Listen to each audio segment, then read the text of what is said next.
আসলে আপনার জীবনে সফলতার পেছনে কারো সাহায্যের দরকার নেই, শুধু আল্লাহর রহমতই যথেষ্ট।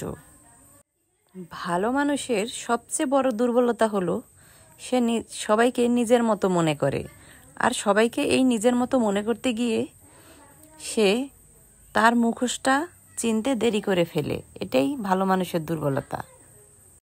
একজন পুরুষ মানুষের ধ্বংস তো ওই দিন থেকেই শুরু হয়ে যায় যখন তার ঘরে স্ত্রী থাকা সত্ত্বেও সে অন্য মেয়েদের প্রতি আসক্ত হয় এবং সেই স্ত্রীর কাছে সবসময় মিথ্যে অভিনয় করে চলে।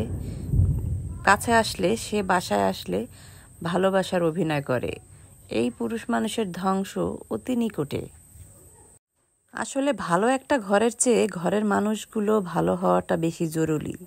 এতেই বেশি শান্তি, যদি আপনার ঘরের মানুষগুলো ভালো হয়।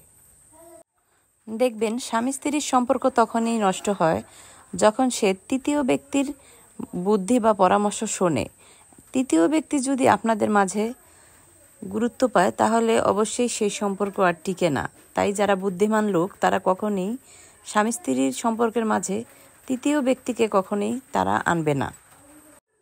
একটা মেয়ের বিয়ের পরে একটা মেয়েকে মা হতে হয়, আর এই মা তখনই আল্লাহ তাআলা একটা মেয়েকে সন্তান দান করে যখন সেই মেয়েটার ওই সন্তানের জন্যই পৃথিবীতে বাঁচার প্রয়োজন হয়।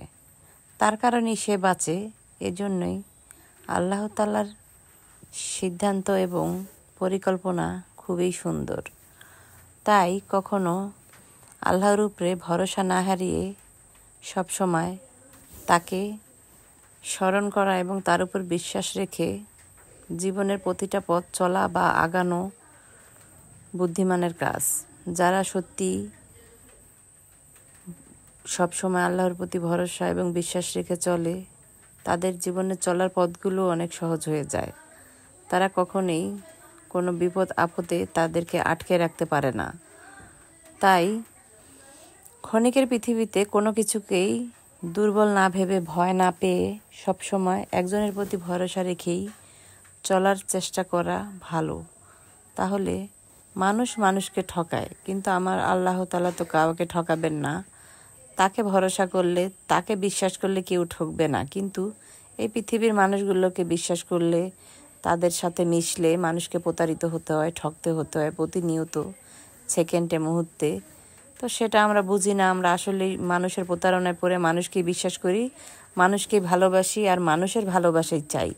যেই ভালোবাসা আমাদের জীবনে আসলে 2 টাকার কাজেও লাগে না। তাই আল্লাহর প্রতি ভালোবাসা রাখাটাই প্রয়োজন।